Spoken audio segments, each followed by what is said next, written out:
Hi there and welcome back.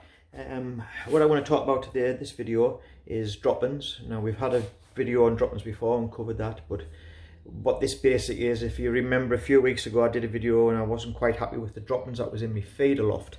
So what I've done is I've done a few videos and I'm going to do another follow-up video today of the drop-ins and how the drop-ins looked and how they looked after 10 days and then how they look now after 3 weeks. I ended up giving a course of amprolin from Hyperdrug, which I wasn't very happy about. Then I followed up a course of, I managed to get some Baycox, and I followed up another 2-day course with Baycox, which I repeated after 7 days for another 2 days. So the drop-ins now are what I consider to be bang on like. So what I'll do is I'm going to show you a video, a very short video after this, and that was how the drop-ins were. Then I'm going to show you a video that I did. I collected some drop-ins that were taken after 10 days, and then we're now 3 weeks later, so then another 2 weeks afterwards, this is what the drop-ins look like now. So give you a rough idea of how the drop-ins have changed in the 3 weeks with the 2 courses of the Coxie.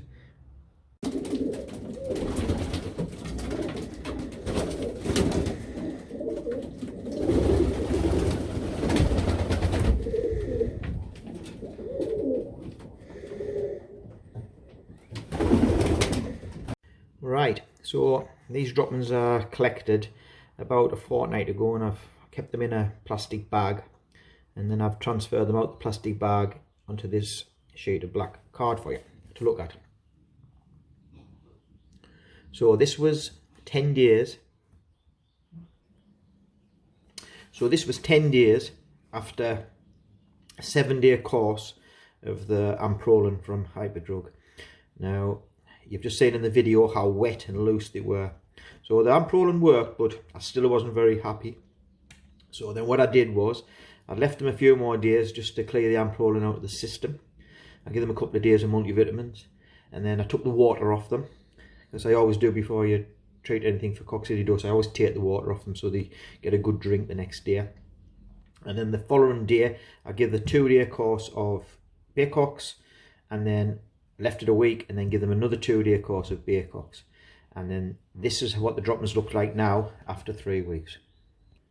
So we're now 3 weeks in, and these are the drop-ins now. So these are the drop-ins from the feeder loft. So you saw the drop-ins in the first video where they were very loose and very wet.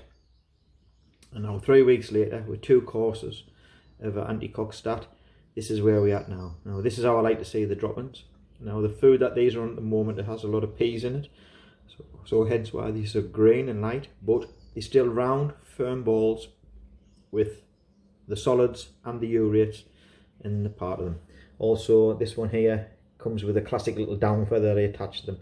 I tend to find when you get drop-ins like this, 9 times out of 10, your birds will be pretty much healthy enough to breed. So just as a little bit of a show and all for comparison, these drop-ins here were taken out of my trumpeter loft, which I didn't have any problems with at all. And these drop-ins are all pretty much the same, a little bit darker, a lot smaller. Now this is the difference where we covered in the other video about the digestible protein, but still we're not talking about that today anyway. You can look at that other video and you'll see that. So you see the same again. So these is from feeding on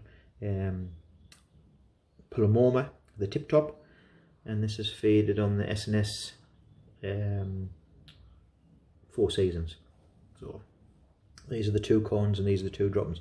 But as you can see, these drop-ins now we would class as being exactly how you want to see them. So when you clean your sheds out and you look at the nest balls, your birds sitting and they see the drop-ins around the nest balls and underneath the perches and wherever the birds are resting, these are the type of drop-ins you need to be seeing underneath.